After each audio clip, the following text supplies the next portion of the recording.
Bismillahirrahmanirrahim. Assalamualaikum warahmatullahi ta'ala wabarakatuh.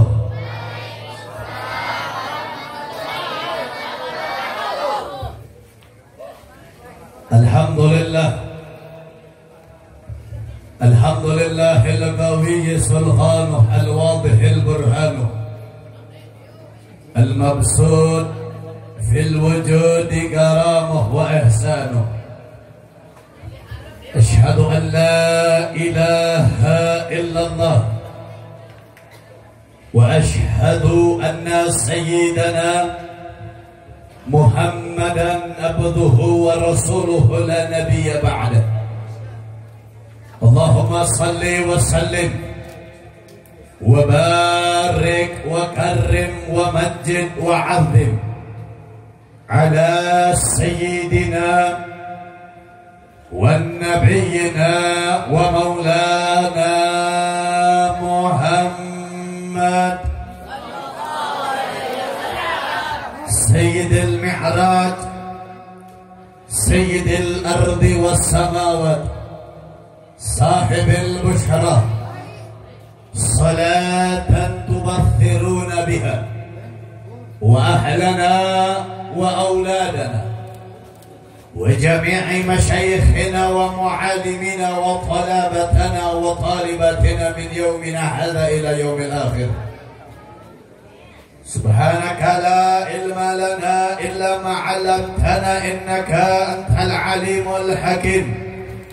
فرب اشرح لي صدري وياسر لي أمري واحلل عقدة من لساني يفقهوا قولي يا فتاح يا رزاق. أما بعد، الشرفاء والفضلاء yang sama-sama kita muliakan, yang sama-sama kita hormati, kepada segenap para alim ulama, kepada para kiai, kepada para asatir, para ajangan, para sesepuh, para masyayikh, para tuan-tuan guru kita sekalian, wabil khusus daripada Itratur Rasul, cucunya baginda Nabi besar Muhammad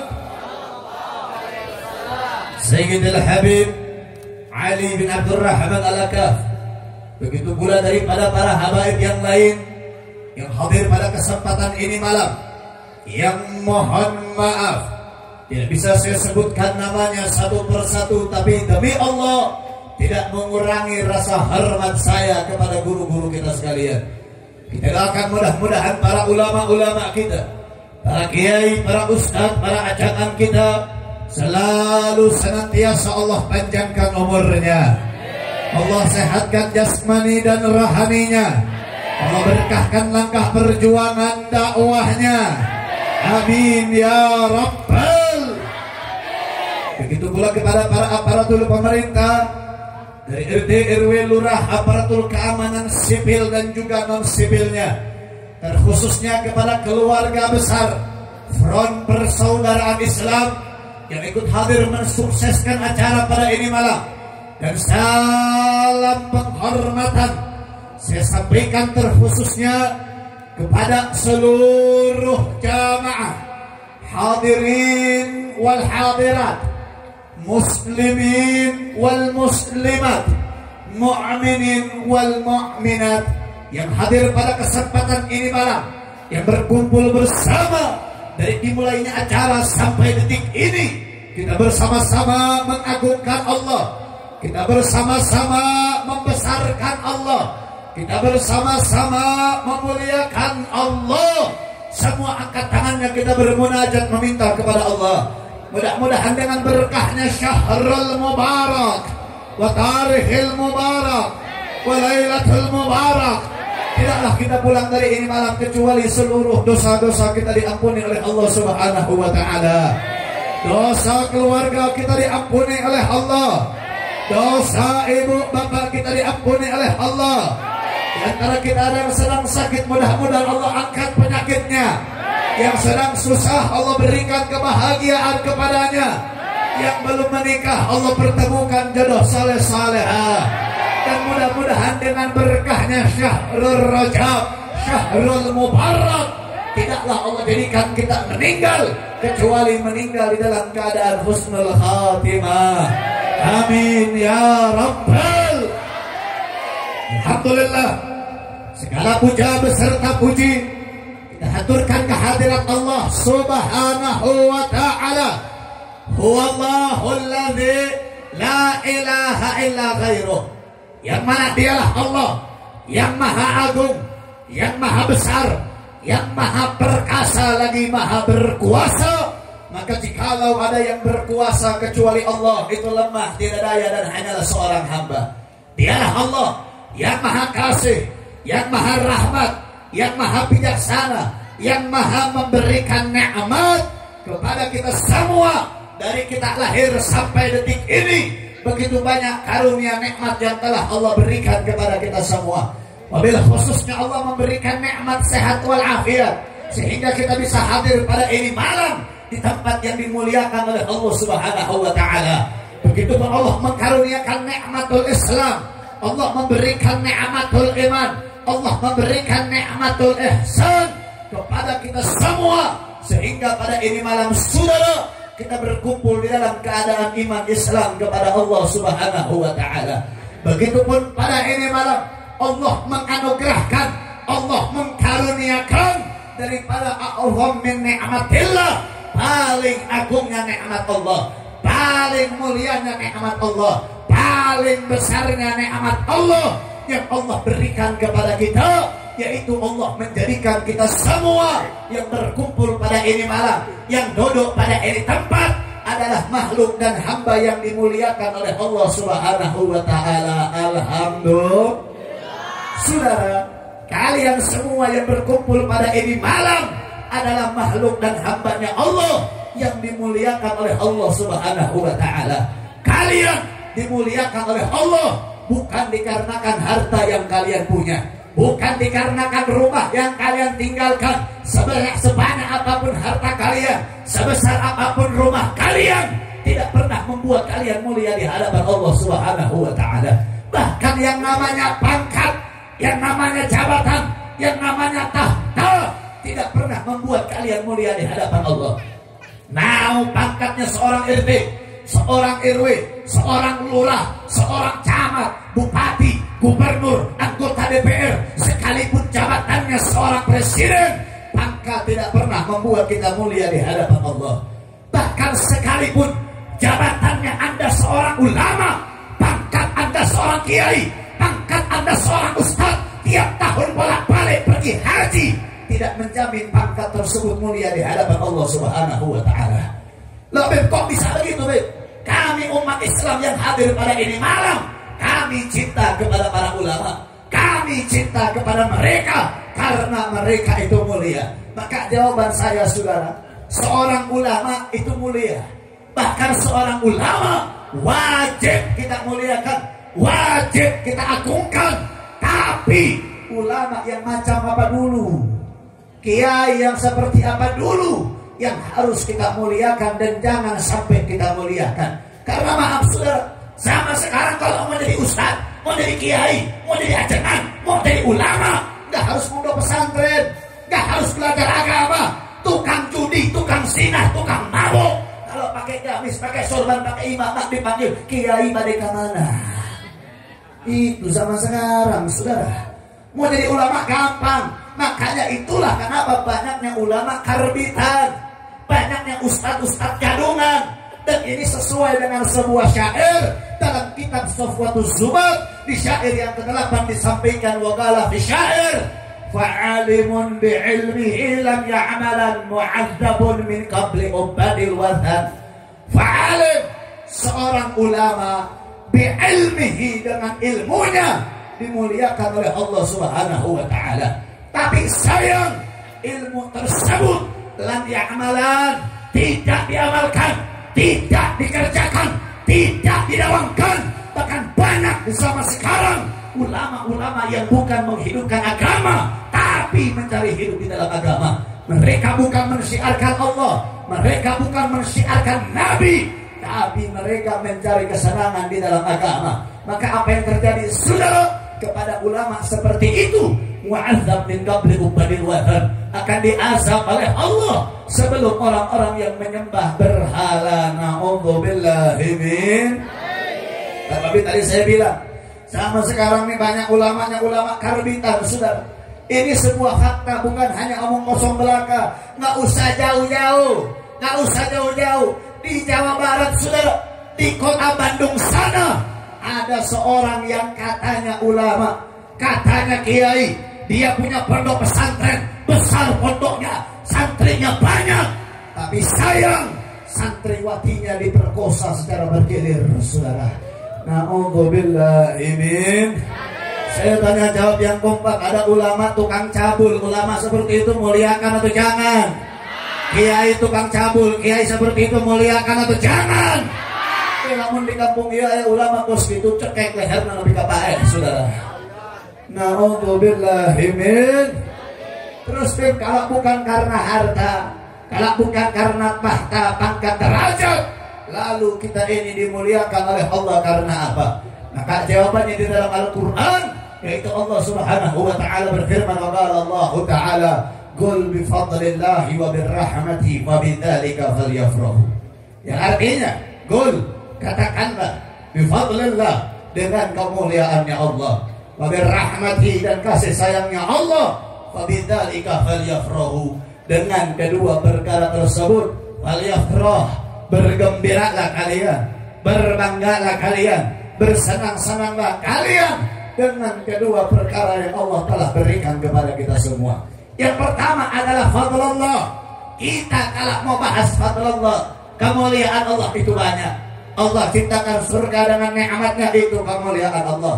Allah ciptakan dunia dengan indahnya alam, itu kemuliaan Allah. Allah ciptakan gunung, bukit, lautan, itu kemuliaan Allah. Lalu kemuliaan Allah yang mana yang dimaksudkan dalam ini ayat? Maka saudara, kalau kita mau bahas Al-Quran, bahas juga yang namanya ilmu tafsir.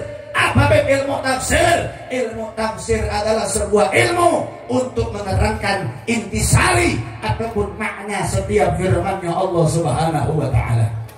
Mungkin di antara kalian ada santriawan, ada santriawati. Di pondok pesantren kalian sudah pasti belajar yang namanya ilmu tafsir. Rata-rata yang dipelajari kitabnya adalah kitab tafsir Jalalain. Ada juga kitab tafsir Jailani, ada kitab tafsir Bagawi, ada kitab tafsir karangan Al-Imam Fakhruddin Ar-Razi, ada kitab tafsir karangan Al-Imam Ibnu Jarir At-Tabari, ada kitab tafsir karangan Al-Imam Ibnu Katsir. Maka untuk menjelaskan ini ayat, saya bawa dua kitab. Yang pertama kitab tafsir Ma'alimut Tanzil, itu kitab karangan Al-Imam Bagawi. Yang kedua kitab tafsir Jami'ul Bayan, itu kitab karangan Al-Imam Ibnu Jarir At-Tabari. Yang mana dalam kedua kitab tafsir tersebut menerangkan dan juga menjelaskan bahwasanya fadlullah bi hadhihi ayat laisa jannah wa dunya. Kemuliaan Allah dalam ini ayat bukan termasuk surga dengan nikmatnya, bukan termasuk dunia dengan indahnya alam, tapi fadlullah bi hadhihi ayat fahuwal Quran. Kemuliaan Allah di dalam ini ayat adalah Al-Qur'anul Karim. Alhamdulillah. Maka dengan adanya Al-Quran kita diperintahkan oleh Allah untuk apa? Berbangga dan berbahagia dengan adanya Al-Quran. Pertanyaan saya tanya semua jamaah yang hadir, jawab yang kompak, jawab yang semangat. Kalian di rumah punya Al-Quran atau tidak? Punya apa enggak? Saya tanya dulu sama kaum ibu-ibu nih, semua yang hadir ibu, saya tanya ibu di rumah punya Al-Quran apa enggak? Punya apa enggak? Al-Qurannya dibaca apa enggak? Benar. Tong nggak bohong saya kain. Ya ketinggalan di bulan banget saya nggak bohong kabeh kain. Ya saya nggak bohong, baik doakan sesalaki saya kawin deui. Jawab sing jujur, ibu-ibu kabeh di dia hadir, Al-Qur'anna dibaca apa enggak? Namun kalau sinetron, lebih pilih nonton sinetron atau ngaji Al-Qur'an? Sinetron atau Al-Qur'an? Nolaki saya tong ngajawab sinetron atau Al-Qur'an? Nah, rata-rata ibu-ibu gitunya. Benar tak? Laras tak bu? Nulaki lamun keraya Persib lebih baik nonton Persib atau ngaji Al-Quran. Jujur aja jangan nonton bohong. Saudara, ini sebetulnya bukan untuk bahan bercanda, bukan. Ini bukan untuk bahan tertawa juga, bukan. Tapi ini bahan muhasabah diri kita. Pertanyaan untuk diri kita. Jangan tanya orang lain, tanya sama diri sendiri. Berapa banyak kita baca Al-Quran dalam satu hari? Berapa banyak kita pegang Al-Quran dalam satu hari? Nah, mungkin kebanyakan dari kalian itu baca Al-Quran paling banyak satu minggu satu kali. Eta hukum malam Jumat doang. Nuri baca Al-Quran kabeh tapi Yasin tahlil. Benar atau tidak? Beres. Saudara, lantas bagaimana kita mau selamat sedangkan kita melupakan wasiatnya baginda Nabi? Nabi tidak mewasiatkan harta, tapi kalian mati-matian kerja harta. Nabi tidak mewasiatkan dunia, tapi kalian mati-matian kejar dunia. Pagi malam kalian banting tulang hanya untuk mencari rupiah, tapi kalian lupakan wasiatnya baginda Nabi. Nabi tidak mewasiatkan harta. Yang Nabi wasiatkan hanyalah dua perkara. Yang pertama Al-Quran, dan yang kedua adalah sunnahnya baginda Nabi besar Muhammad. Maka mudah-mudahan dengan berkahnya bulan Rajab, Sya'ban dan Ramadan, Allah jadikan kita semua yang hadir hamba yang saleh dan salehah. Amin ya Rabbal. Nah, itu yang pertama, saudara. Sedangkan yang kedua adalah rahmatnya Allah, cintanya Allah. Ini yang saya maksud. Apa rahmatnya Allah adalah yang membuat kalian semua mulia di hadapan Allah Subhanahu wa Ta'ala. Rahmatnya Allah yang membuat kalian masuk ke dalam surganya Allah. Kalian semua masuk ke dalam surga bukan karena salat kalian, bukan karena zakat kalian, bukan karena puasa kalian, bukan karena sedekah kalian, tapi kalian masuk ke dalam surga itu karena rahmatnya Allah Subhanahu wa Ta'ala. Apa rahmatnya Allah? Rahmatnya Allah adalah Allah menjadikan kalian umatnya baginda Nabi besar Muhammad. Karena jadi umatnya Nabi, kita semua mengenal Allah, mengenal Islam, mengenal iman, mengenal ihsan. Jadi umat Nabi kita tahu salat, zakat, puasa, haji, umrah itu semuanya wajib. Karena jadi umatnya Nabi, kita dimuliakan oleh Allah Subhanahu wa Ta'ala. Alladzi ma ta'allaq bin Nabi akramahu Allah fid dunya wal akhir. Apapun yang terikat dan bersandang kepada Nabi, maka perkara tersebut dimuliakan oleh Allah dunia dan akhiratnya. Kalian hadir pada ini malam, yang mengundang bukan saya, yang mengundang bukan para habaibnya, bukan kiainya, bukan ustadznya, bukan ajengannya, tapi kalian hadir pada ini malam atas undangannya Allah Subhanahu wa Ta'ala. Wa man yuridullahu khairan falyufaqihu fid-din. Orang-orang yang dikehendaki kebaikan oleh Allah, falyufaqihu fid-din. Allah berikan kemudahan jalan menuju agamanya Allah Subhanahu wa Ta'ala. Kalian hadir pada ini malam membasahi mulut kalian, membasahi lisan kalian untuk bersalawat kepada Nabi. Itu adalah mulut yang akan basah dengan talakanya Nabi di surganya Allah Subhanahu wa Ta'ala. Jiwa kalian, raga kalian yang pada ini malam mengorbankan waktunya, mengorbankan tenaganya, mengorbankan jiwa raganya, hartanya kalian korbankan untuk mengagungkan kejadian yang agung, untuk membesarkan kejadian yang besar, untuk memuliakan kejadian yang mulia. Maka itu adalah jiwa yang akan berkumpul bersama Nabi di surganya Allah Subhanahu wa Ta'ala. Amin ya Rabbal. Saudara, berkumpulnya kita pada ini malam dalam rangka Isra wal Mi'rajnya baginda Nabi besar Muhammad, dan juga menyambut datangnya bulan suci Ramadan. 3 poin yang akan dibahas pada ini malam. Alhamdulillah sudah jam setengah 12 malam. Saya tanya, siap dilanjut atau tutup?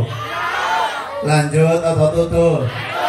Karena saudara jangan bahas masalah haul dulu, jangan masalah Ramadan dulu. Bahas masalah Isra wal Mi'raj saja 3 jam 4 jam saya ceramah nggak bakal cukup, saudara. Seharian saya ceramah jelasin dari A sampai Z mengenai Isra Mi'raj nggak bakal cukup. Masih mending bahas masalah maulid, tahlil, haul gampang.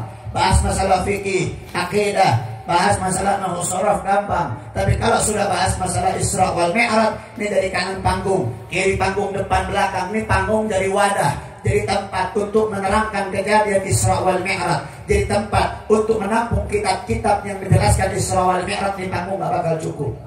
Saya di rumah punya lemari tingginya 100 cm, panjangnya 80, 180. Itu kitab, itu lemari penuh dengan kitab yang cuma menjelaskan Isra wal Mi'rajnya Nabi. Dan itu kalau digabungkan dengan semua kitab penjelasan Isra wal Mi'raj baru 5%-nya saja. Banyaknya kitab tentang Isra wal Mi'raj yang dikarang oleh para ulama. Dari surah Al-Isra, setiap huruf, setiap harakat itu mengandung penjelasan tentang Isra wal Mi'raj Nabi. Itu baru dari tafsirnya. Belum daripada yang namanya hadis, belum dari lubatnya, belum dari syarahnya, belum dari khasyahnya, belum dari ijma'nya, belum dari kiasnya, belum dari pendapat para ulamanya. Saking begitu luas kejadian Isra wal Mi'rajnya baginda Nabi. Saya jelaskan beberapa kitab, saya sampaikan beberapa kitab tentang Isra wal Mi'rajnya baginda Nabi. Ada kitabnya kecil. Kitabnya kecil. Ini kitab pasti dipelajari seluruh santri. Pasti para santri itu belajar. Apa nama kitabnya? Khasyiyah Ad-Dardir ala Qissatul Isra. Itu kitab karangan Al-Imam Abdul Barakat Ahmad Ad-Dardir. Ada juga kitab, kalau kalian di kampung ini ada baca Maulid Barzanji, ada satu kitab judulnya adalah Tajul Intihaj ala Nuril Wahad. Judul kitabnya Tajul Intihaj ala Nuril Wahad. Itu kitab karangan Al-Imam Ja'far bin Ismail bin Zain Al-Abidin Al-Barzanji. Ada juga kitabnya lumayan besar, Ar-Risalah, bukan. Nama kitabnya adalah As-Sirraj Al-Wahaj fi Haqa'iqil Mi'raj.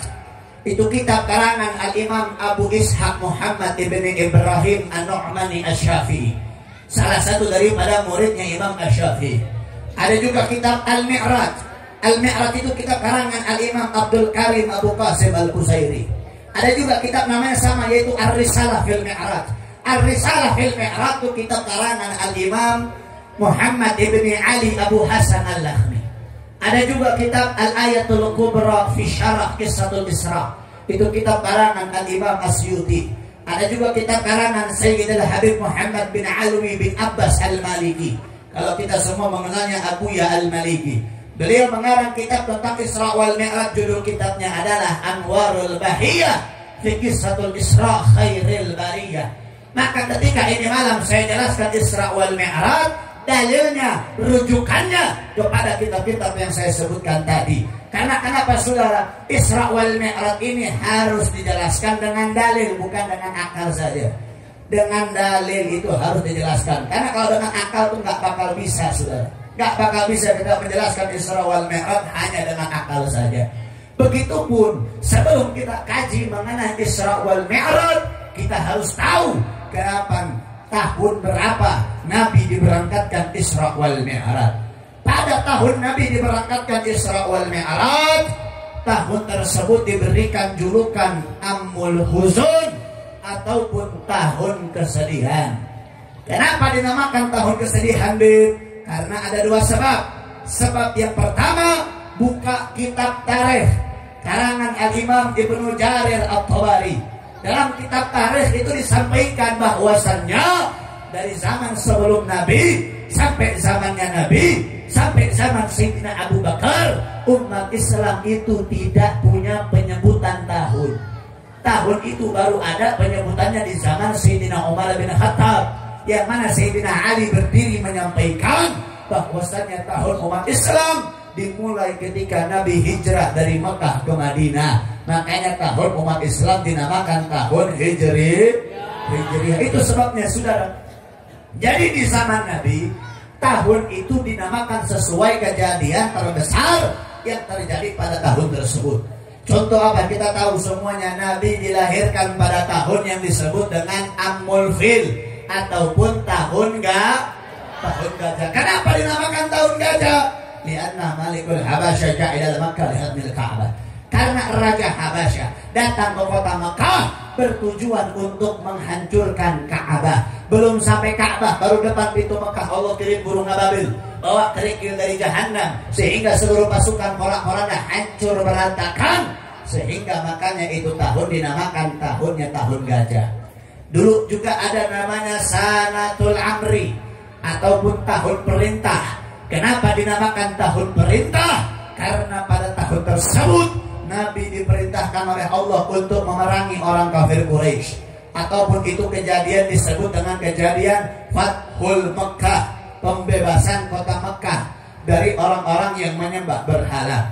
Dulu juga ada namanya Sanatul Zilzal, tahun penuh dengan guncangan. Kenapa dinamakan tahun guncangan? Karena pada tahun tersebut banyak umat Islam yang mendapatkan ujian cobaan dari Allah berupa penyakitnya, kekeringannya, kelaparannya, sehingga itu tahun dinamakan tahun guncangan. Nah, itu sebabnya saudara. Sebab yang pertama, karena memang itu tahun dinamakan Amul Huzun, karena di tahun zamannya Nabi tidak ada penyebutan tahun. Jadi tahun itu disebut dengan sesuai kejadian yang terjadi pada tahun tersebut. Itu sebab yang pertama. Sebab yang kedua, karena memang pada tahun tersebut Nabi kita mengalami kesedihan. Kesedihan apa yang Nabi alami? Yaitu Nabi ditinggalkan oleh dua orang yang dicintai oleh Nabi. Yang pertama adalah Sayyidatuna Khadijatul Kubra, seorang perempuan yang kaya raya, yang ketika menikah dengan Nabi, seluruh hartanya, seluruh jiwanya, seluruh raganya diberikan untuk Allah, hartanya diberikan untuk Islam, hartanya diberikan untuk Nabi, memperjuangkan agamanya Allah Subhanahu wa Ta'ala. Saking banyaknya harta Sayyidatina Khadijah ini saudara, yang dipakai para sahabat ketika perang Uhud, ketika perang Badar, dari baju perangnya, senjatanya, kemahnya, makanannya, unta, keledai, kudanya itu dibeli dari harta Sayyidatina Khadijah. Saking begitu banyak dan kayanya ini perempuan, saking begitu banyak digambarkan seluruh yang dipakai para sahabat ketika dua perang tersebut berasal dari harta kekayaan Sayyidatina Khadijah.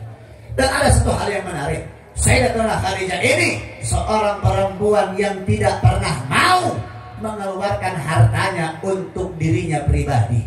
Sampai-sampai dikatakan oleh para ulama, Sayyidatina Khadijah itu hanya punya dua setel pakaian, hanya punya dua potong pakaian. Dua potong pakaian yang dimiliki Sayyidatina Khadijah itu pakaiannya bukan pakaian yang bagus, itu pakaiannya bukan pakaian yang layak pakai, penuh dengan tambalan, penuh dengan jahitan. Itu pakaian istrinya Nabi. Beda kalau dengan istrinya Ustaz, beda kalau dengan istrinya Habib, beda dengan perempuan-perempuan zaman sekarang. Awewe zaman ayeuna baju sore-sore tinggi pelindungannya. Betul atau tidak? Betul atau tidak? Awewe zaman ayeuna loba nu gelo. Gelo, aing mah lieur lamun ka awewe zaman ayeuna. Urang ieu lamun jeung awewe nya, misalkan urang ieu nya sia-sia kabeh jeung awewe ya. Mangkat ke kondangan urang salaki laki-laki ya, mandi hukul 5 menit, siap-siap 5 menit. Awewe beda. Mandina 3 jam, make up-na 3 jam, neangan baju setengah abad. Eta awewe zaman ayeuna. Unggal-unggal mangkat ke pengajian, unggal-unggal mangkat ke kondangan, pasti ngomong kieu. Bingung, arek mangkat make baju naon eta boga baju dah. Padahal di mana eta baju sabrek-abrek lah, salemari bingung baju kabeh tah manehna. Tapi ngomong teu boga baju berarti jelema ge teu make eta tah awewe zaman ayeuna pas kitu kabeh. Bener teh? Beda jeung lalaki, bener teh? Pertama lalaki pangalus nanya. Alhamdulillah. Tapi sini doakannya awewe di dieu hadir sing solehah kabeh. Amin ya rabbal. Dicabut nyawanya oleh Allah, Nabi bersedih. Dan juga pada tahun tersebut Nabi ditinggalkan seorang paman yang dicintai oleh Nabi, yaitu Sayyidina Abu Thalib, seorang laki-laki yang gagah perkasa berani, yang ketika Nabi dicaci, Nabi dihina, bahkan nyawa Nabi diancam ingin dibunuh oleh orang-orang kafir Quraisy, Sayyidina Abu Thalib adalah orang yang pertama kali berdiri di hadapan Nabi, membela Nabi di hadapan Allah Subhanahu wa Ta'ala. Kedua orang tersebut nyawanya dicabut oleh Allah. Nabi bersedih. Yang satu mendukung secara harta, yang satu mendukung secara jiwa raga. Keduanya dicabut. Nabi merasa kesepian. Maka Allah berikan hadiah kepada Nabi. Diberangkatkan Isra wal Mi'raj, berjumpa dengan Allah Subhanahu wa Ta'ala. Makanya Isra wal Mi'raj itu juga selain disebut fadlallah, Isra wal Mi'raj juga disebut hadiyatum minallah, hadiah dari Allah Subhanahu wa Ta'ala. Alhamdulillah. Dan saudara, kita harus tahu bahwasanya Isra wal Mi'raj ini adalah kejadian yang hanya bisa diterima dengan keimanan kita kepada Allah. Kalau kalian terima dengan akal, maka sangatlah sulit masuk di akal. Kenapa saya katakan sulit masuk di akal, saudara? Jangan dulu deh bahas zaman Nabi, zaman sekarang aja deh. Ini contoh kalau saya dari orang lain, dari saya pribadi saja. Kemarin alhamdulillah dari tanggal 5 Februari sampai 9 Februari saya ada safari dakwah di Kalimantan. Itu ketika sampai di Kalimantan, saudara, saya sampai di Kalimantan Timur, sampai di Bandara Banjarmasin, naik mobil sampailah ke Penajam, dari Penajam nyampailah ke Kuaro. Kuaro itu salah satu tempat yang masih penuh dengan suku Dayak Pasernya. Nah, sampai di lokasi tersebut, itu Kalimantan tuh pulaunya lebih besar dari Pulau Jawa. Ada Kalimantan Timur, saya sampai di Kalimantan Timur. Ada juga saya ceramah itu di Kalimantan Barat. Kalau seandainya saya pakai mobil dari Kalimantan Timur menuju Kalimantan Barat itu sebelahan. Bukan Kalimantan Barat, Kalimantan Timur dengan Kalimantan Utara. Ibarat kata Jawa Barat, Jawa Tengah sebelahan. Tapi kalau dari Kalimantan Timur mau ke Kalimantan Utara, itu kalau pakai mobil perjalanan bisa 3 hari 2 malam baru sampai. Pakai mobil 3 hari 2 malam baru sampai. Itu zaman sekarang. Zaman Nabi nggak ada mobil, pesawat, motor nggak ada. Kendaraan yang dipakai di zaman Nabi, kuda, unta, keledai, itu yang dipakai. Belum lagi kalau sudah ada cuaca ekstrim. Cuaca ekstrim di sana subhanallah beda dengan di Indonesia. Kita paling panas, paling hujan. Di sana kalau sudah panas, panasnya bukan main. Kalau sudah dingin, dinginnya bukan main. Bisa sampai 0 derajat Celcius ke bawah, itu bisa sampai. Belum lagi kalau sudah ada badai pasir, kita enak di atas tanah. Di sana pasir semua. Kalau sudah badai pasir, subhanallah. Jadi sebetulnya ini perjalanan harusnya ditempuh dengan waktu berminggu-minggu lamanya. Tapi kita punya Nabi melaksanakan perjalanan tersebut hanya sebagian malam saja. Alhamdulillah.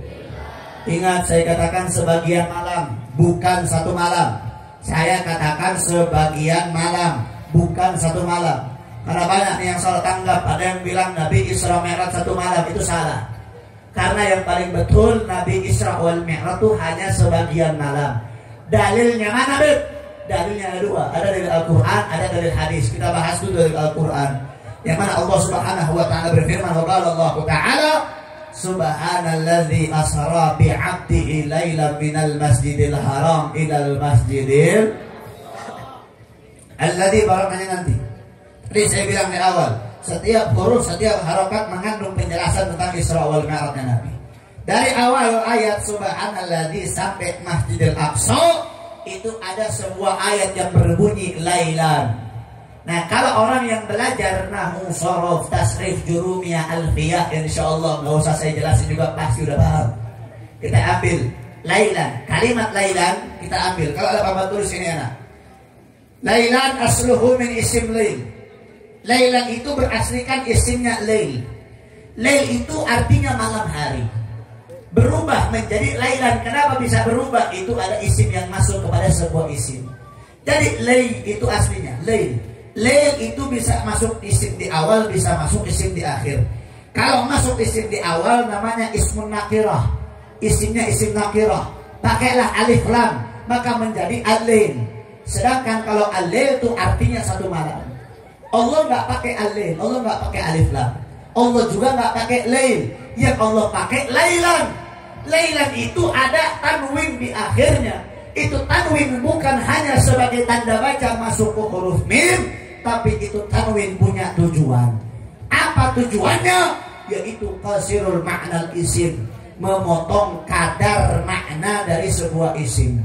Jadi yang tadinya lail itu malam, dengan adanya tanwin maka dipotong menjadilah sebagian malam. Itu dalil yang pertama. Dalil yang kedua adalah hadis yang diriwayatkan oleh Sayyidatuna Aisyah, yang mana hadis tersebut mengatakan ketika Nabi Isra wal Mi'raj berangkat dari Baitul Haram menuju Baitul Maqdis, dari Baitul Maqdis menuju Sidratul Muntaha, dan kembali lagi ke kediamannya Nabi. Di saat tersebut, saudara, apa yang terjadi? Nabi merasakan tempat tidurnya masih hangat seakan-akan baru ditinggalkan Nabi yang bangun dari tidurnya. Saya ceramah sebentar saja. Kalian pegang di bangku saya ini hangat. Bangku saya ini hangat. Kenapa? Berarti saya baru duduk di bangku ini. Nah, ini memberikan gambaran. Ini hadis memberikan gambaran kepada kita bahwasanya Nabi Isra wal Mi'raj hanya sekejap waktu saja, bukannya satu malam. Alhamdulillah.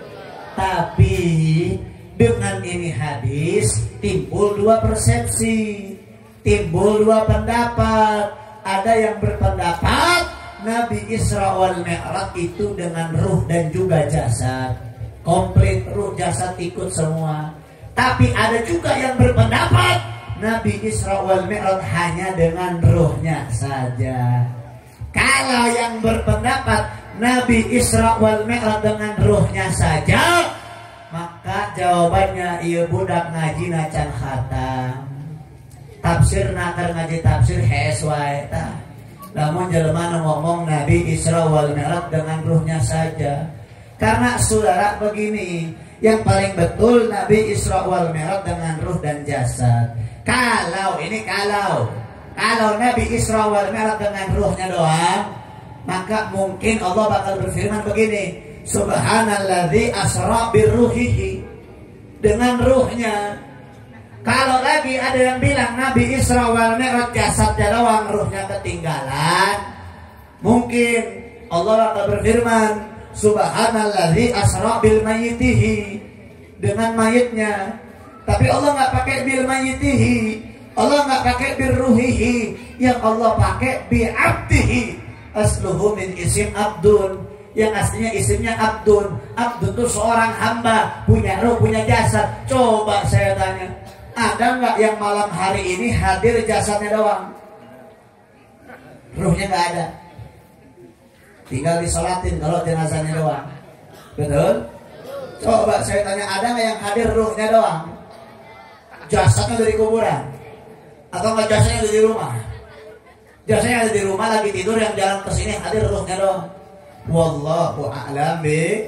Kalau rohnya doang hadir pada ini malam, itu mungkin saja karena ada ijtima'u saleh. Ini perkumpulan yang saleh, pasti juga berkumpul dengan orang-orang yang saleh.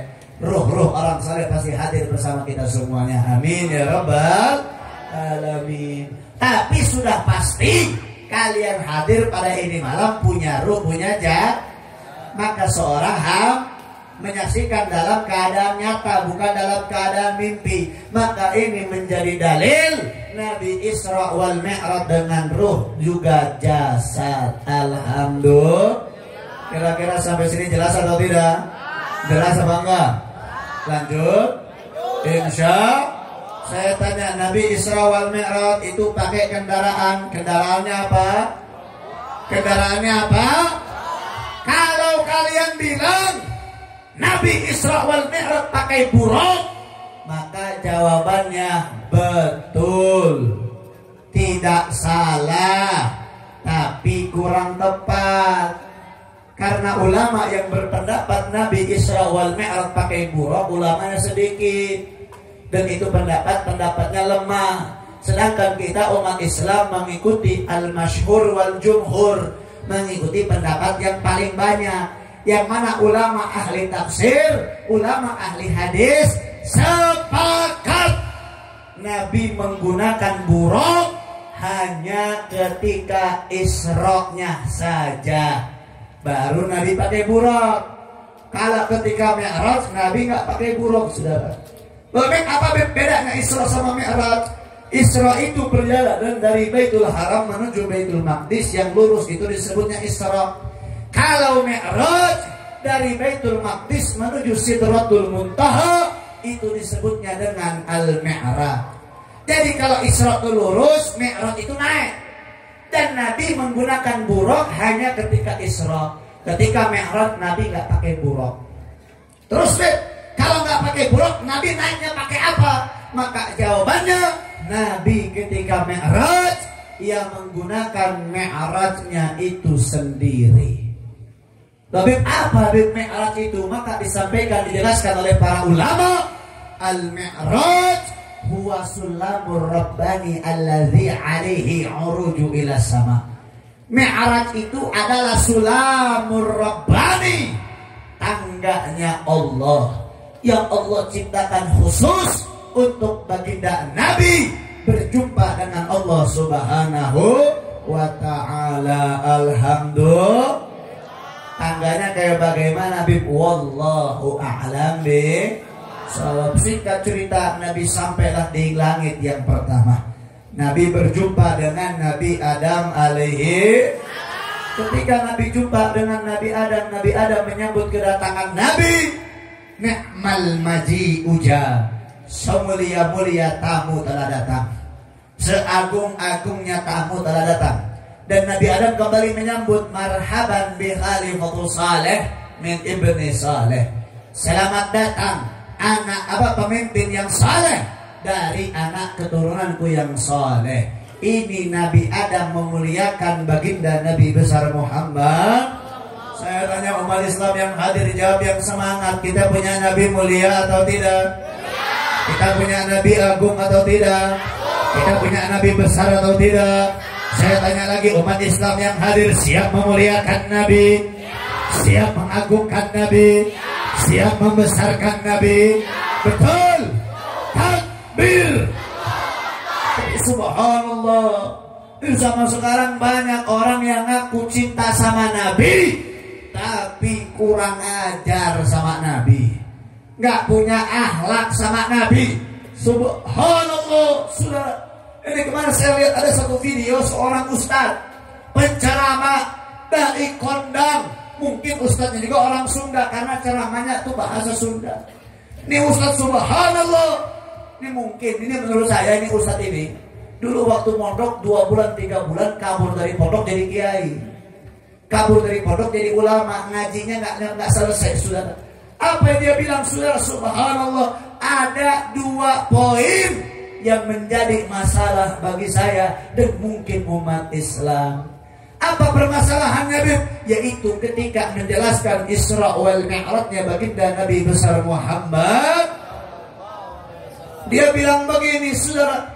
Nabi sebelum Isra wal Mi'raj, dadanya Nabi dibelah, hatinya Nabi dibersihkan dari kotoran. Na'udzubillahi min. Subhanallah. Dia bilang hatinya Nabi dibersihkan dari kotoran. Saudara, kalau kejadian pembelahan dada Nabi itu betul, bukan hanya sebelum Isra Mi'raj, Nabi lagi kecil aja dadanya dibelah. Tapi kalau pembahasan mengenai pembersihan hatinya Nabi dari kotoran, itu salah. Yang paling betul, hatinya Nabi dibersihkan dari sesuatu yang telah bersih, bukan sesuatu yang kotor. Kalau bilang hatinya Nabi kotoran, ini jatuhnya istihza, jatuhnya penghinaan. Saudara, maaf, Nabi itu khairul bashar, sebaik-baiknya ciptaan, maksum, terbebaskan dari dosa. Dosa aja Nabi nggak punya, apalagi kotoran hati. Emang apa, Bib, kotoran hati? Sifat iri, hasud, dengki, sombong, itu kotoran hati. Saya punya, kalian punya, kalau Nabi nggak punya, saudara. Jadi kalau jelasin Isra wal Mi'raj, jangan pakai akal logik, pakailah dalil, merujuk kepada pendapat para ulama, merujuk kepada tafsir-tafsir para ulama, baru itu betul. Kalau pakai akal maka seperti ini, saudara. Dan yang kedua, ini menjadi masalah juga, yaitu ketika menyebut nama Nabi. Dia bilang begini, saudara, contoh, dia bilang begini, baheula si Muhammad kieu. Baheula Muhammad kieu. Na'udzubillahi min. Dia menyebut nama Nabi dengan namanya saja, saudara. Ini sebuah penganggapan Nabi itu sederajat dengan dirinya. Lalu apa masalahnya? Kan itu cuma menyebutkan nama Nabi. Kan yang penting kita tetap bersalawat, tetap memuliakan Nabi. Maka jawabannya tetap salah, saudara. Coba saya tanya semua yang hadir pada ini malam, saya tanya. Kita dari kecil sampai sekarang diajarkan yang namanya sopan santun, betul atau tidak? Menghormati yang tua, menyayangi yang muda. Apalagi orang Sunda, subhanallah. Sunda diajarkan tutur kata yang baik, betul? Tong sarwakan jeung aing. Da aing mah beda atuh. Aing mah kelahiran Sunda, aing mah kelahiran di Palembang. Saya besar di Bogor, tapi kalau orang Palembang gaya bicaranya ngajak ngobrol aja udah kayak ngajak ribut, itu orang Palembang. Beda, saudara. Dan subhanallah, yang paling menarik orang Sunda tuh Sundanya Sukabumi nggak bisa disamakan dengan Sundanya Bogor. Sundanya Bogor nggak bisa sama dengan Sundanya Bandung. Sundanya Bandung nggak bisa sama dengan Sundanya Banten. Setiap daerah punya bahasa beraneka ragam, betul atau tidak? Terlebih Masya Allah bahasa Sunda tuh banyaknya bukan main, hampir mirip-mirip bahasa Arab lah kurang lebih. Contoh apa? Makan, bahasa Indonesia. Kalau masuk bahasa Sundanya makan banyaknya bukan main, betul? Contoh apa bahasa Sundanya makan yang saya tahu itu tuang, jajablog, lolodog, tekegeng, nyatu, nanti, dahar, mam, tuang, nanti, babadog, nanti bahasa dia, nggak dong. Barang daharnya, bayangkan eta umur nggak 10. Coba kieunya aya ustad di dieu tanya, aing ngomong pas kieu ka ustad eta teh. Ustad, sok mangga sat pawalog heula sat. Ada enggak ustad nuju bapak dong? Kira-kira pantas atau tidak? Kurang ajar apa enggak? Kurang ajar. Kalau sama ustad harus pakai bahasa yang baik. Ustad nuju emak, mangga ustad tuang heula, pakai bahasa yang halus. Ama ustad aja pakai bahasa yang halus, kok sama Nabi gak bisa membahasakan dengan bahasa yang halus? Betul? Nah kira-kira sampai sini jelas? Alhamdulillah. Sampai di langit yang pertama, saudara. Ketika di langit yang pertama setelah berjumpa dengan Nabi Adam, Nabi nengok kanan. Ketika Nabi nengok ke kanan, zatu raihatun tayyib, Nabi melihat ruh arwahut tayyib, ruh umatnya Nabi yang masuk ke dalam surganya Allah Subhanahu wa ta'ala. Ketika Nabi melihat umatnya di dalam surga, dahika wastabsyar, Nabi senang, Nabi bangga, Nabi tersenyum. Kenapa Nabi senang? Karena sesuai dengan cita-citanya Nabi. Nabi tidak bercita-cita kalian mengejar harta. Nabi tidak bercita-cita kalian memperbanyak istri. Yang Nabi cita-citakan cumalah satu. Wallahi la arda ahadan ummati finnar.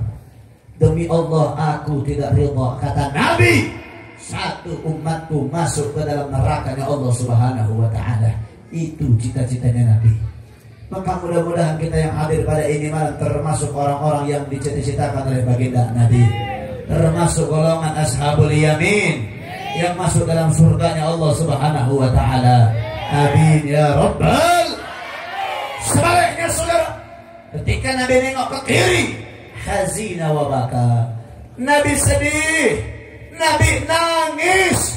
Kenapa Nabi sedih saudara? Karena Nabi melihat umatnya Nabi yang disiksa oleh Allah di dalam nerakanya Allah Subhanahu wa ta'ala.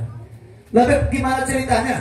Tadi Habib bilang Nabi tidak ridha satupun umatnya masuk neraka. Kok sekarang beda lagi ceritanya? Malah ada umatnya Nabi dalam neraka. Gimana Habib ini ceritanya? Saudara, insya Allah semua yang hadir pada ini malam insya Allah masuk ke dalam surganya Allah Subhanahu wa ta'ala.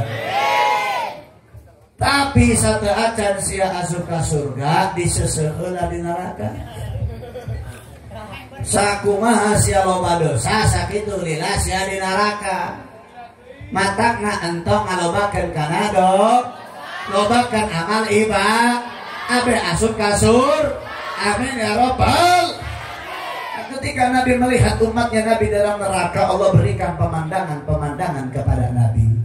Salah satu pemandangan yang diperlihatkan oleh Allah, madahul naihatan, Nabi maju sedikit.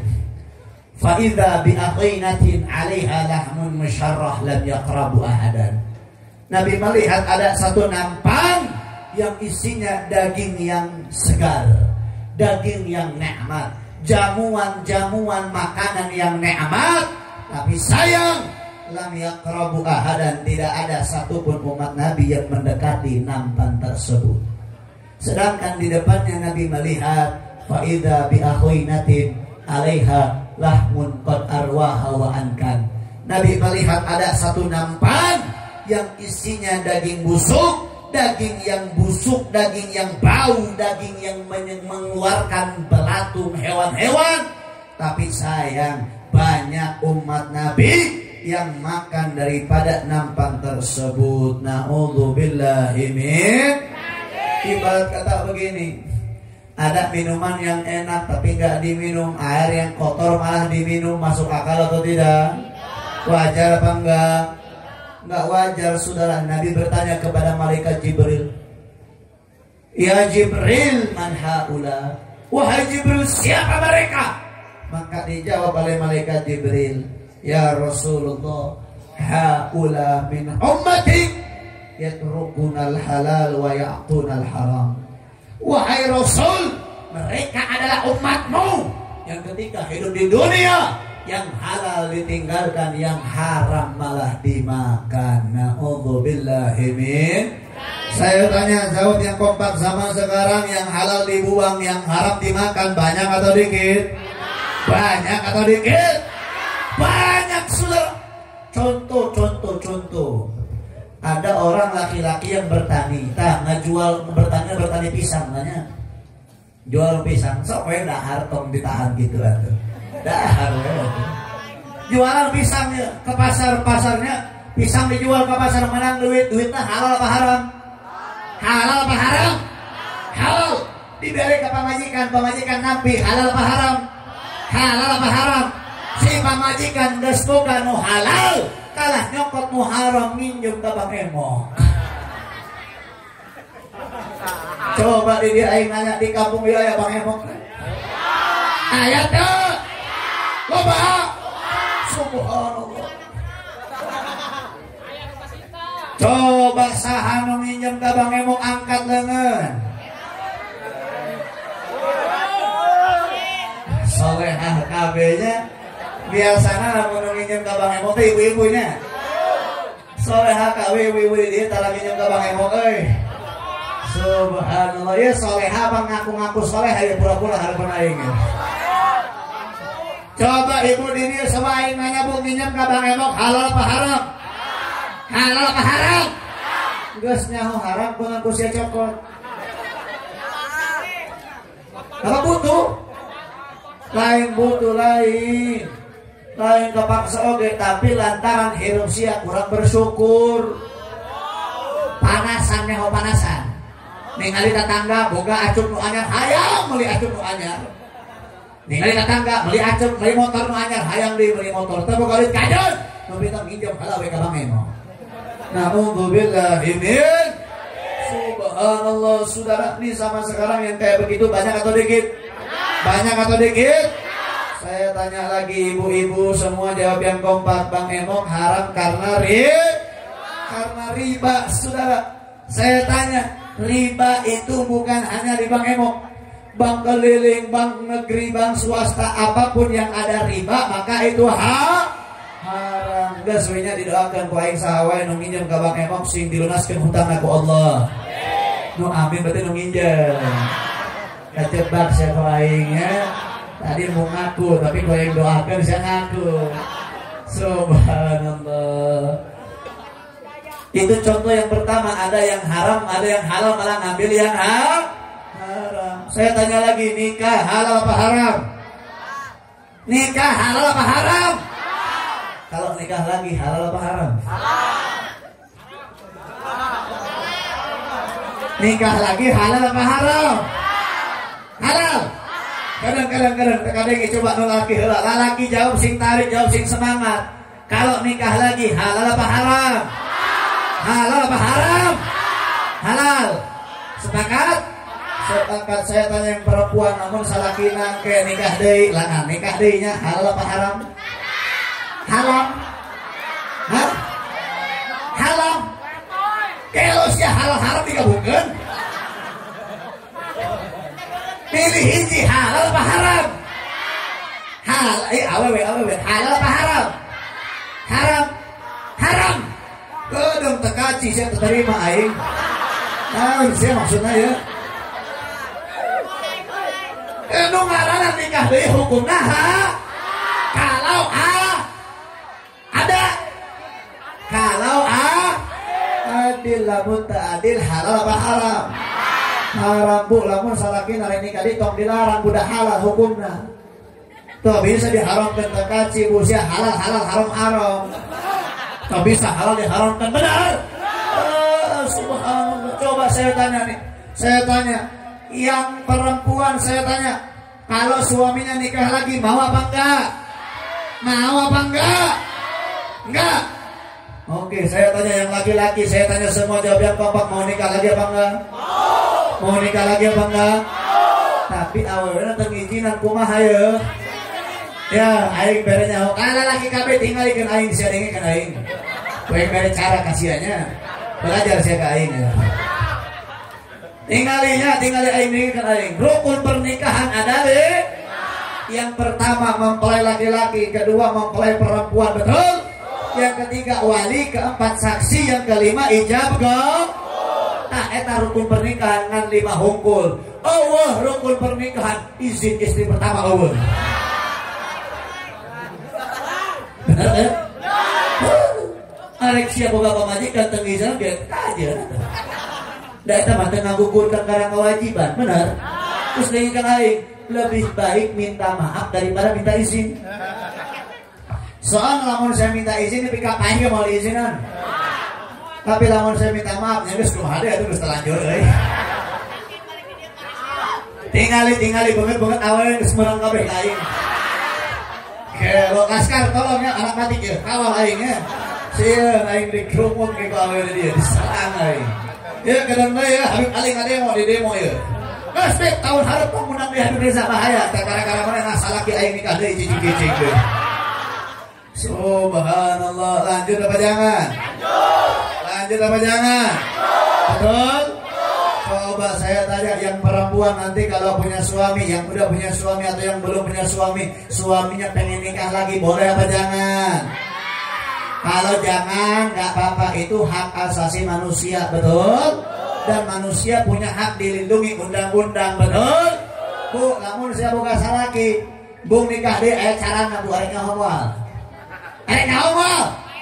Arek, cara nikah hiji rantai salakis ya. Moal nikah deh moal, hirup ge moal eta mah. Saya buka salaki. Tapi cara nu kadua bu, ieu leuwih ngeunah deui. Cara nu kadua papatahan. Nasehatan bu. Nasehatan kos kieu lamun arek nikah deui nya geus. Neng redo diredo-redokeun ku aing. Tapi adengkeun heula ya cuk Habib ieu. Cuk si Habib ieu. Seorang suami mengajak istri ke dalam surga. Tapi seorang suami tidak bisa mengajak ataupun menarik istrinya ke dalam neraka, betul? Tapi seorang istri bisa menarik suaminya ke dalam neraka, tapi tidak bisa mengajak suami ke dalam surga, betul? Kunaon kok seorang istri bisa narik salakina ke neraka? Contoh, ieu lalaki ini ahli ibadah kabeh, ahli sedekah, ahli surga. Pas arek asup ka surga boga pamajikan teu bisa ngajaga cumur. Boga pamajikan teu bisa ngajaga hate sok ngagibah wae ta. Teu bisa sok ngombar-ngombar aurat. Si pamajikan asup ka neraka lantaran eta bakal narik salakina ka neraka kunaon? Lantaran teu euceut mandiri pamajikan. Bayangkeun tah, omongkeun ka salaki sia nya. Bayangkeun hiji pamajikan hungkul bisa narik ka neraka komodi 4 ta. Lain ditarik deui aku aing mah. Aing kerja sama ke jeung pamajikan sejen. Abeh naon? Ngalelepkeun sia ka neraka, beak sia matok sia ka neraka. Bener teh? Kan langsung semeringat deui boga awewe. Jadi ibu-ibu ya nya awewe ge boga bahan jeung sieuna lalaki. Aing mah adil, aing ngabela lalaki beh nikah deui, bener teh? Aing ngabela awewe. Jadi lamun aing balik ke dia siap gelut ieu mah urusan aing. Lepas tanggung jawab aing nya. Tong nyalahkeun aing sia awas nyalahkeun aing. Heureuy nya Heureuy tong dianggap heureuy. Lanjut moal. Saya tanya, nikah halal apa haram? Nikah halal apa haram? Haram semua. Tapi saya tanya lagi, kalau kawin halal apa haram? Kawin halal apa haram? Haram, subhanallah. Coba saya tanya, zaman ayeuna loba nu kawin, loba nu nikah. Loba nu kawin, loba nu nikah. Ning sinyaho. Dia nu ngajawab kawin aing antara tilu ya. Lamun teu kahiji pelaku. Nu kadua nontonan wae. Nu katilu ngadenge di berita. Saksi. Subhanallah. Edan kabeh nih lalaki di dieu nya. Heuh, si emang lalaki kabeh ge edannya kecuali aing. Subhanallah. Saya tanya betul, banyak yang nikah atau kawin? Kawin, saudara. Itu sama sekarang. Sama sekarang ya, sama sekarang subhanallah. Makanya nih perempuan saya kasih tahu, perempuan yang melepaskan keperawanannya hanya karena aku sayang kamu. Itu perempuan lebih hina dari seorang lonte. Kok gitu, Bet? Karena seorang lonte kalau mau dipakai harus dibayar dulu, betul? Coba baraha bayarannya. Tinggal hos ya. Wah, ieu mah alumni picet ya. Alumni oyos ya. Subhanallah. Tapi emang betul, saudara, kemarin saya melihat ada video subhanallah itu viral, subhanallah, masya Allah. Ya bener-bener sama enak ada 2 video viral nu aing ningali na TikTok. Aing ningali kan aing boga TikTok ningali da scroll aing ningali aya berita nu kahiji naon. Aya berita viral eta. Dibere produk karena kok kana pabrik. Benar? Tak bayangkan geus dibere anak tolong nanti dicopot deui. Digabres eta kolot. Bingung aing. Eta aya.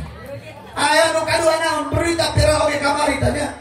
Aing ningali aya hiji berita 3 jalmi, 3 budak leutik sakolana SD keneh, umurna 8 tahun memperkosa seorang perempuan sekolah TK umurnya 5 tahun. Bayangkeun kus ya. Eta budak leutik awal dicengpeng ku tiluan eta. Aing mah bingungnya. Budak leutik zaman ayeuna 8 tahun geus bisa memperkosa batur. Kelo aing budak leutik baheula aing ge 8 tahun baheula aing ke 8 tahun kamari ye geus obila terus baheulanya. Aing ge leutik main bundu, main kaleci aing. Naon deui main layangan. Ya, main naon deui? Main bola tapi teu beuki kana bola euy. Terus aing. Pokona mah aing main kene kelo budak leutik 8 tahun aing geus bisa memperkosa batur eta. Kih bicara bungkus eta budaknya. Disurat kencan meureun. Kelo memperkosa anak batur coba aing nanya sianya eta budak leutik bisa memperkosa batur menang pemikiran di mana? Pihak coba aing nanya ayeuna kolot-kolot ayeuna ka anakna mere HP teu? Mere bener. Katakna tong nyalahkeun anakna kurang ajar kanu kolot. Tong nyalahkeun sasaha? Salahkeun diri sia kolot teu euceul ka didik kana anak. Betul tau? Terus tau? Ya siap budak leutik diberi HP jadi kelo siap deh. Beda ya pak, bapak-bapaknya, ibu-ibu nunggu sekolah nunggu sebutan ya, dingin aing. Siap ke leutik baheula, lamun dititah kanu kolot wani teu ngalawan. Tapi anak zaman ayeuna dititah kanu kolot wani teu ngalawan. Bahkan wani ngalawan kata binatang, betul? Pas budak leutik zaman ayeuna. Saha nu disalahkeun main salahkeun batur, salahkeun diri sorangan sia. Teu euceul ngadidikan anak. Tah matakna saudara ieu dengikeun aing komode lamun sia boga anak awewe. Tong kudu lah anak sia sekolah S1, sarjana, doktor, profesor tong kudu. Awewe masa sekolah tinggi gak percuma ada ujung-ujung di dapur. Benar? Lalaki sok sia sekolah-sekolah tapi tong bohong karena pendidikan agama. Da anu penting nyaeta pendidikan agama jeung pendidikan akhlak. Maka naon disampaikan ku Habib Rizik yang beliau sampaikan revolusi akhlak. Ini sesuatu hal yang benar, saudara. Harus kita dukung. Merevolusi akhlak bukan berarti menentang pemerintahan. Pemerintahan wajib ditentang kalau mereka berlaku munkarat sayyi'at dolalah tidak sesuai dengan berlaku adil kepada rakyat, wajib kita tentang. Tapi yang disuarakan Habib Rizik adalah merevolusi akhlak. Akhlak di sini yang direvolusi adalah bapak-bapaknya, ibu-ibunya, laki-lakinya, perempuannya, anaknya, muda, tuanya. Pemerintahnya, ulamanya pun wajib merevolusi akhlak. Agar apa? Agar tercipta sesuatu ketenangan dan kenyamanan yang terjadi di sekeliling kita. Dan ingat, Nabi itu diutus innama bu'itsu liutamima makarimal akhlak. Aku, kata Nabi, diutus oleh Allah untuk menyempurnakan akhlak yang mulia. Maka saudara, dibayangin zaman sekarang aja anak-anak sudah pada kurang ajar. Lalu bagaimana 20 tahun ke depan? Lalu bagaimana 30 tahun ke depan? Lamun ti ayeuna sia teu ecret ngadidikan anak. Lamun ti ayeuna sia teu becus ngadidikan anak. Penting pendidikan kanu agama nyaeta pendidikan kanu anak nyaeta pendidikan agama jeung pendidikan akhlak. Eta pentingna. Tong disakolahkeun. Are sakolah heuh wae sih eta ge penting. Tapi lebih halus daripada sakolah mending pondok pesantren, bener teu? Tah, asupkeun ka pondok loba aya pondok-pondok ulama. Tapi pilih nu ecreut, pilih nu bener. Tong pondok nu ebel. Naon nu ebel? Nu memperkosa, nu cabul ka guruna loba zaman ayeuna nya. Nah, alhamdulillah ini intina pendidikan penting pendidikan agama. Pendidikan kira-kira sampai sini jelas? Sampai sini paham? Alhamdulillah. Jadi yang namanya pendidikan itu juga wajib diamanahkan oleh kita. Tong jadi jelema menyesal bu, nu ngaranna paeh eta tong kudu kolot, tong kudu ngora, tong kudu jak-jak, tong kudu gering. Saha wae jalmi bisa pak. Sia balik di dieu kapalesan di jalan dieu paeh bisa? Bisa un mustahil lamun geus waktu nama. Coba bayangkan sia balik di dieu paeh tapi anak sia can eceur kana agama. Bayangkan sia balik di dieu paeh tapi anak sia teu bisa ngaji Al-Qur'an. Teu bisa kana pemahaman agama. Investasi akhirat bagi seorang manusia yang paling baik ada 3 poin, yaitu sedekah jariyah, ilmu yang bermanfaat, dan juga ilmu al-waladun saleh yad'ula, anak soleh yang mendoakan orang tuanya. Maka yang paling penting 3 poin tersebut didapatkan di pendidikan agama. Yang matak nanya didoakanlah sing soleh-solehah kabeh. Amin ya rabbal. Ayeuna alhamdulillah geus setengah hiji lanjut moal. Nah, geus ya lanjut yang baliknya. Insyaallah mudah-mudahan saeutik disampaikan bisa jadi manfaat yang urang. Jadi keberkahan yang urang. Satu acan ditutup. Panta tadi aing geus ngadoakeun sia nya. Gantian ayeuna sia ngadoakeun aing. Daek urang ngadoakeun aing. Doakeun aing sing sehat walafiat. Doakeun sing pamajikan aing sehat walafiat. Sing dijikeun pamajikan nu salehah. Doakeun sing anak aing nu kahiji jadi soleh, nu kadua jadi solehah, nu katilu jadi soleh, nu kaopat jadi solehah. Doakeun lima deui nu kalima can didonot teh. Bener deh, tak bener deh misalnya donot anak nu kalimanya. Doakeunnya sing lancar. Amin ya robbal. Terus doakeun aing di Ciamis ayeuna keur ngabangun pondok ya. Keur ngaratakeun tanah pondok tahfidzul Quran ribatul ilmi wa dakwah. Doakeun sing pembangunan ieu dilancarkeun ku Allah. Amin ya robbal. Insyaallah mudah-mudahan apa yang saya sampaikan walaupun sedikit ada manfaat buat kita semua. Syukran jazilan jazakumullah khairan ala ihtimamikum. Hadza minni wa lahu minkum billahi taufiq wal hidayah wal inayah. Assalamualaikum warahmatullahi wabarakatuh.